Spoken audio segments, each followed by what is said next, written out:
Hello, everyone, and welcome to Petite to Queens Claim Your Career Crown podcast. I'm your host, Lynn, and today I'm joined by our VP of Operations, Amanda, and on our wonderful reoccurring guest, Allison Donahue. And for those of you who may not remember, Allison is a best-selling author. She's a successful entrepreneur. She's been doing this since for over 20 years, which is amazing. And today we're going to be talking about a great topic that Allison and I were sort of talking offline about, and it got us really excited. It's about the tendency of women to tear other women down and how we can change that and be kinder to one another.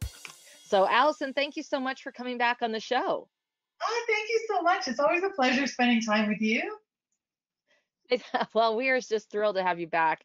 And I know Amanda and I are really excited to get into this conversation. But before we get started, I want to remind everyone out there, if you are joining us for the first time, please don't miss a single episode and go ahead and subscribe to Claim Your Career Crown wherever you get your podcasts.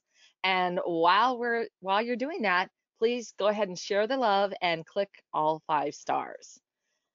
Okay, so let's get right to this. And I'm going to look at my notes a little bit here. So this is our topic. And Allison, I sort of wanted to start with, the conversation rolling with you. When have you seen women tearing other women down? And have you been a victim of this? Or have you ever been the perpetrator? Well, my short answers are everywhere, yes and yes. Uh, I think it is so ingrained in who we are as women and how we've been socialized that it's apparent all the time. I see evidence of it in so many ways, in so many places, in the workplace, at the mall, people are trying on clothes. It doesn't seem to matter. And definitely, I think if any female that's been alive long enough has certainly been a victim of this and has felt the scorn of other women. And yeah, like I've been guilty of looking at somebody and going, oh my God, doesn't she have any friends that tell her not to wear that? Like, it is just, and then, I catch myself and I think, oh, that's awful. She definitely has the right to wear whatever she wants and she's rocking it and that's cool. But if there is a really big awareness, a big shift that has to happen from, doesn't she have any friends? And disguise that as I'm actually concerned about her and recognize that it's some sort of superiority that I'm feeling in myself. Yeah. Yeah, yeah, that's true. I mean, I was thinking back about this, about when I've had conversations around this topic about judging people. I mean, I still remember this incredibly crazy conversation in Los Angeles with a group of my peers, and we're all, executives, we're closing multi-million dollar deals, and they started going on about how the purse you carry matters so much when you're going in to meet with your clients. And I sat there as just sort of like this sort of stunned expression on my face, like, are you kidding me? Like, who cares what, as I mean, and I've thought about, like, well, the only way I would judge someone if the purse was torn and tattered and but I don't, if it's neat and tidy, I don't care what it really looks like or what kind of brand is stamped on it. And so that was this really interesting conversation. Should it matter if it's torn? Well, that's true. I mean, I guess from a professional level, that is something that you would make a judgment call on if another professional was using something that wasn't in good repair. But you're right, that is being judgmental. And I did catch myself thinking about when I've done something like that. And I did remember a time when I was working at a company, and one of the women's sales reps, she came into the office one day wearing a completely sheer blouse without a bra. Hmm. Every man in the facility was like doing a triple, quadruple take. I thought their heads were going to snap off. And that was definitely something that I just felt very strongly that that was not appropriate uh, to wear in the workplace, in our workplace at least. I think depending on what kind of workplace you have, maybe it could be appropriate, but Yeah. certainly not in our workplace. And that was definitely something that I was really concerned about. And also that she was going out and seeing clients in something like this. It's like, this is not how our company, our reputation that we want to be represented. And so that was a case where, yeah, I was making a judgment call, but it was where then it was like, well, how do we handle this? And so we ended up, a group of the women, we took her out to lunch and sort of kindly talked about how people perceive you and how they make a snap judgment based on like wearing something that's completely sheer without a bra. Mhm. And after that, I mean, we try to be as kind as possible, but it was just not suitable for that place, that time and place. I think And that's she different though. did alter her, she didn't wear that again. Mhm. Yeah, But I think it's different though. Like that is, um, I think there's a difference between trying to shame another woman and be critical for the sake of being critical and saying, just you might not know the etiquette here, but just to let you know, and you can do you, right? If at the end of this conversation you still want to dress like that, that's totally up to you. But just so you know and you have the information, this is what it's making you look like. You're not going to get ahead because of your brains, yeah, right? Mm. It's different, totally different. yeah, Right. Well, I was going to say, speaking of making judgments, why do you think women might judge and criticize other women so harshly? When it is a harsh criticism rather than, being concerned about something. I think for a couple of reasons. One, I think it makes us feel superior, and we're trying to get our worth externally. So if I can make you look bad, I can somehow feel better about myself. And it's messy and it's warped, but that's really how we function in trying to figure out how to connect with our worthiness. The other thing, I think it's in our DNA. The survival of women over the years means landing the best man to secure our future and the benefits for our children from landing a good man. And so we needed to undermine other women. We needed to be critical. We needed them to look a little less amazing than us so that we could survive better. And our DNA, I think, travels very, very slowly, and society travels very, very quick. And so, on the one hand, we might be being told to be nice to other women and hold each other up, but our DNA has not caught up to that yet. And Hmm. so, there is this conflict between the two, which leads us to our go to would be our own survival and to try to make ourselves look better. Whereas, if we're talking about it, on a more general sort of level, we want to say, hey, let's be nice to each other. We should hold each other up. But the reality is that's not our go to. Right. I think what you're saying makes sense, like in terms of survival and wanting to stand out a little bit. I was reading a book recently called Caste by Isabel Wilkerson, and that one's more about racism, but it talks about the idea that people who are in a group of people who's marginalized or subjugated, they tend to because they're in like this lower rung as viewed by other people in society, they tend to kind of tear each other down in order, like other people in within their own group down in order to make themselves look better. So it's like their way of gaining some power or being seen as not as less than others. So I think that can apply to women as well. Women have historically been less respected than men. And so when you look at women, they might, especially in the workplace, they might try to push other women down so that they're higher up, at least than those other women.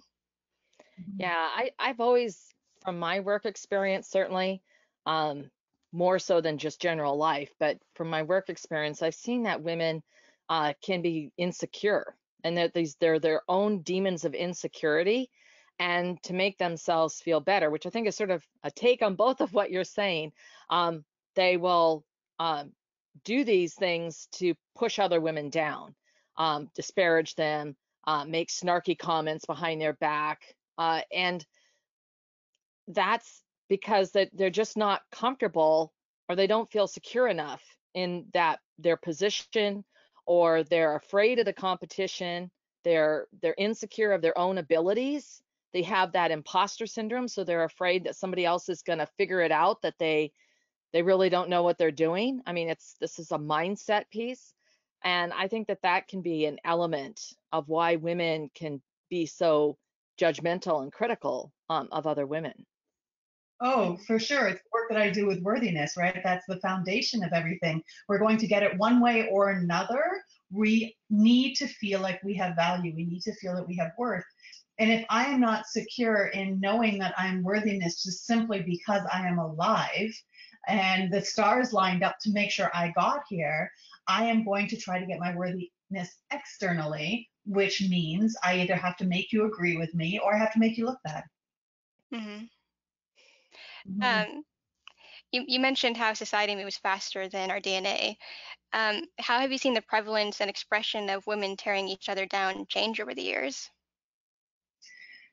I don't think it's changed as quickly as we like to think it has. I think we can post things on Facebook saying, hold each other up, girls supporting girls, that whatever those memes are going to say, but we're not behaving that way. So Hmm. I see less blatancy now, but I don't necessarily see a reduction in it. I still, with young women that I speak to, I still hear them criticizing each other and treating them exactly the same way as when I was their age, how we women treated each other. And so I think we're further along that evolution than we actually are. And I think because it's sneaky the way we do it, it is, it's so hard to articulate when it's happening. It's very covert in its execution, which makes it hard to identify. And out of context, it's hard to identify as well. So you could say, wow, that wasn't really nice when you were like, well, look at her outfit. And she was like, what? I was looking at her outfit. No, you kind of weren't. You were kind of criticizing her outfit. And did I say that? I was not. I stick up for women. So it's very hard to pinpoint when we're doing it. And if we can't pinpoint it, how do we correct it? Yeah. Right. Yeah, I also think an element, there can be an element of like envy and or jealousy, which are two different things, but that it's tied up in those emotions as well. And you can see that. And sometimes I found myself going to someone else's home, and I'm thinking like, I mean, how is she's so creative, and everything looks so put together. And instead I sort of reflect it back on myself. Okay, my place is like, I've got stuff everywhere. I got piles. I got stuff to, and and so it's like this feeling like, wow, okay. So it's not necessarily tearing them down, but you can also revert it back where you're tearing yourself down. And not giving that due respect to them. Yeah. Right? And so Yeah. by not acknowledging their brilliance is a way of tearing them down, right? A way of Yeah. not seeing them. Mhm. Yeah, that's one thing I will say that I've always been really good about, acknowledging that. It's just like, wow, I never thought. I still remember a long, long time ago, one of my friends, I mean, first time I went to her apartment, and she had taken all these different shopping bags from different places, just paper shopping bags, and put different colors of tissue paper in it and sort of puffed it out. And then she'd pin those up along the wall to create like this collage, this bright, colorful collage. And it was like, okay, so this cost her what, $2 for the tissue paper? And I was just like, wow, that's so creative. That I would never even have thought of that or gotten that idea. And I told her that, but it was beautiful, and it was bright and cheerful. And it was one of those things that I was just like, couldn't do that if my life depended on it, but I could celebrate her creativity of coming up with this amazing idea. I do think that's a little bit twofold, though, as well, because as women, we're socialized to take care of each other. So when we say, you are so brilliant, I couldn't do that, we are now putting that woman in a position where they have to make us feel better. Okay. Oh, they True. lose out on that compliment, right? Because they're now caretaking but you do so many other things that are so great, right? Oh, this is nothing. And so then we diminish our own experience to make that person in front of us who said that we're maybe better at something or whatever than they are. And it's now shifting it. So even as women, we're not able to say, oh my God, you're brilliant, period. Right? Follow it up with something else. We have to follow it up with something self-depreciating, and then we make us feel better. Right? That's all part of it. Yeah, well, and this really leads into that whole thing, why is this conversation that we're having so important to talk about women tearing other women down? Mm-hmm. I think because it is so subtle, it is so covert, and when we're not talking about it, we don't see it. When we're not having conversations like this about having shorter sentences, just saying you're brilliant, we don't necessarily compute the rest of it. We don't understand the fallout of the second part of the sentence.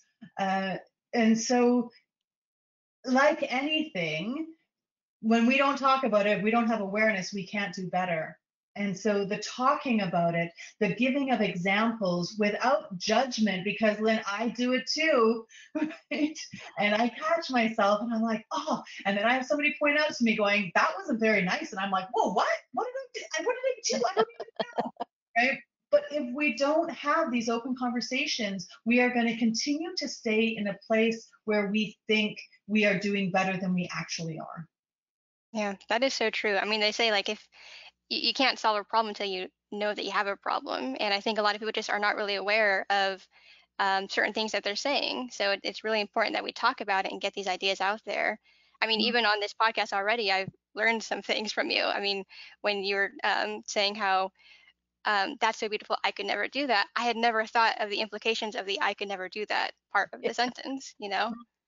Yeah. Um, And you don't think about it when you're on the giving or the receiving end, mhm. right? So we immediately go into that caretaking without realizing what that does to us as well. And so it creates a no-win situation. And but without talking about it, yeah, how do we talk about it? Exactly. So, how can we recognize when someone, especially a woman, is being unnecessarily cruel in her judgment? And how can we recognize when we're doing it ourselves? And then the follow up to that would be, how can we start to change this habit?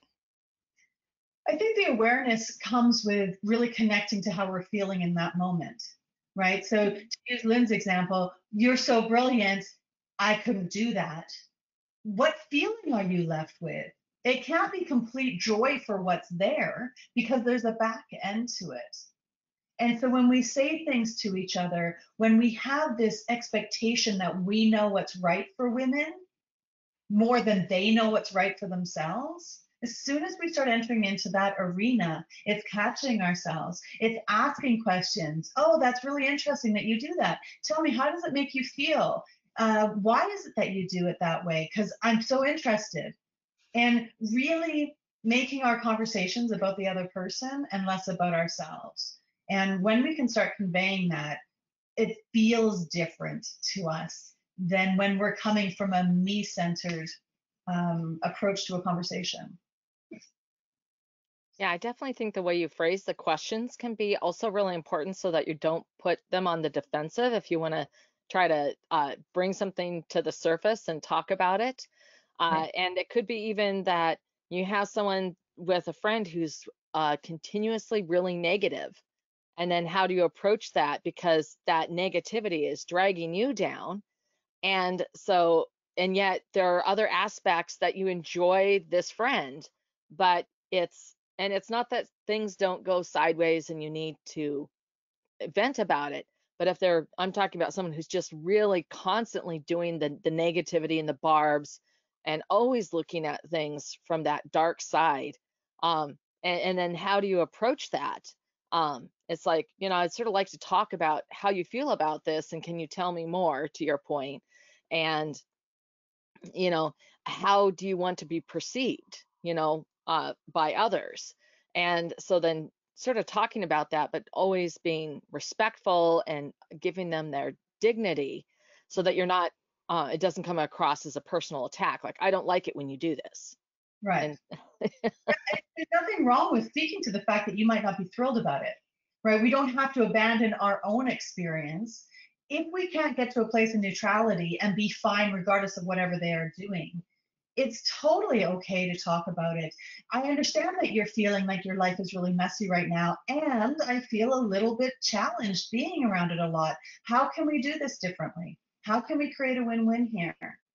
Yeah. Right? So it's not, we have to be careful not to abandon our own experience in the situation. And we have to be willing to walk away from things that don't serve us. And as Yeah. women, that's difficult. Yeah, it absolutely can be. So I think now we're looking at how do you envision um, or what do you envision for the future in the sense of how would you like to see women more effectively and truly genuinely lifting each other up? And would you prefer we act the same toward women as we do to everyone else, to men, to children? I mean, what are your thoughts on that, Allison and Amanda? I would really just love to see us treating each other like humans. Not everything comes down to gender. And I have had such a life altering last 2, 3 years when I recognized that I wasn't seeing men well and complete. And I expected them to understand me, but I wasn't really prepared to understand them. And it was a real eye opener for me. And now that I've gone through such a big chunk of that process, I hear everything being brought down to gender. And some things are just not gender. Like take mansplaining. Women do it. It's not a boy thing. It's not a girl thing. It's a human thing. And when we can start taking the gender out of it, I think it'll bring us a lot closer together. And again, it's going to create that awareness of how we are judging, how we are expressing. And is it going to change anytime soon? I would love to say absolutely. um, I am not that hopeful. However, I do have faith in the human spirit, and I think we will eventually get there.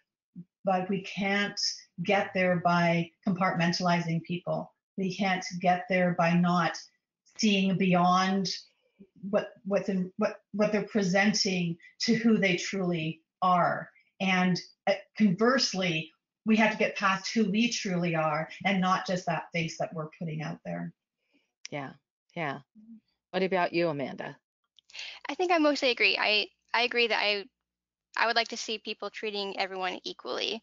Um, I think it can't be completely absolute. I mean, um, one example is the idea of being colorblind in regards to race. I don't think that is the right way to go. I think certain things you have to still be aware of in order to resolve issues that there are in terms of inequality.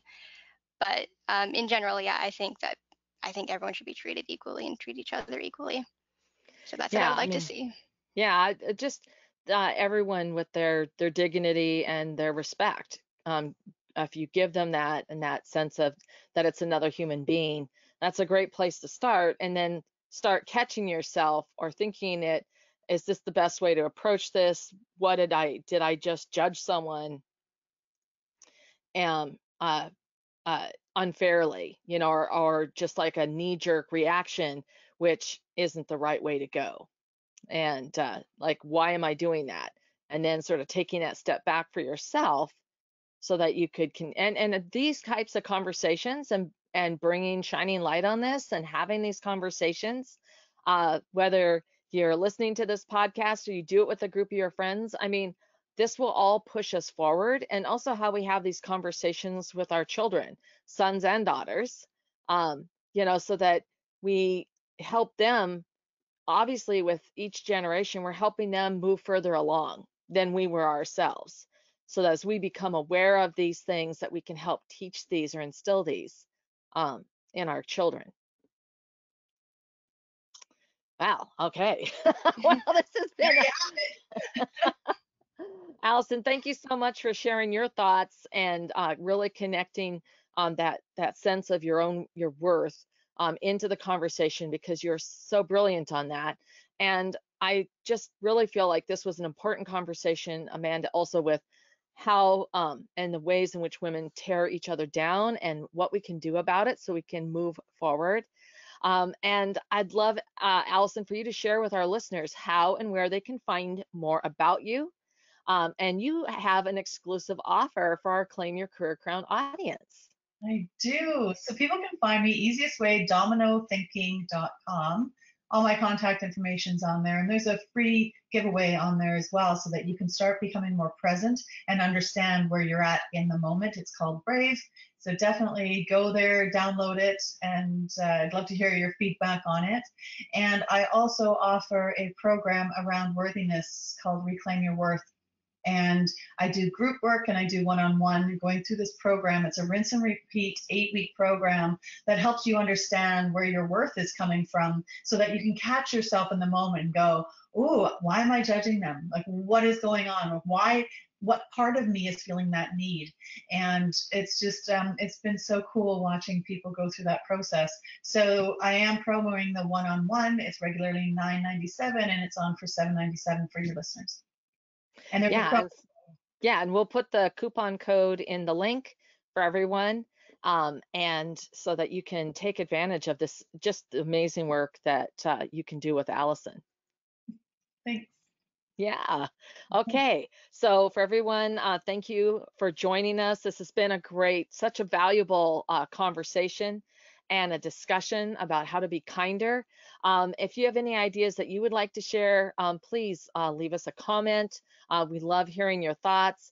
If you have a question or would like to suggest a topic for conversation, you can email us at jointheconversation@petitetoqueen.com. And of course, to stay current on all of our insightful advice, breakthrough advantages, the resources we offer, please sign up for our weekly wisdoms newsletter at petitetoqueen.com. Okay, everybody. Thank you for listening. Thank you, Amanda. Thank you, Allison. Ooh. Thanks.